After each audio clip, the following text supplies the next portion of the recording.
ખેડૂતે પોતે ટ્રેક્ટર સાથે રોટાવેટર ચલાવી ડુંગળીનો પાક નાશ કરતો ખેડૂતનો વિડીયો સોશિયલ મીડિયામાં વાયરલ થયો. સતત રોજિંદા ડુંગળીના ભાવ એકદમ તળિયે પહોંચી જતા ખેડૂતોમાં ગુસ્સા સાથે નિરાશા જોવા મળી રહી છે.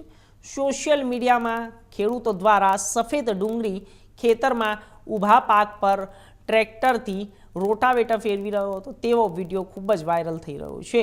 સમગ્ર વિડીયો તાલુકાના ગ્રામ્ય વિસ્તારમાં આવેલ મહુવાના ઉગલવાણ ગામનો હોવાનું માનવામાં આવી રહ્યું છે. ઉગલવાણ ગામમાં સફેદ ડુંગળીના અંદાજે 50 થી 80 વીઘામાં ડુંગળીના ઊભા પાક પર રોટાવેટર ચલાવી ડુંગળીનો નાશ કરાયો.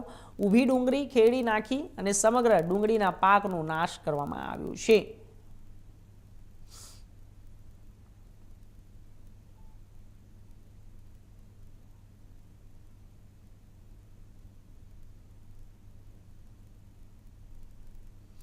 બનાસકાંઠાના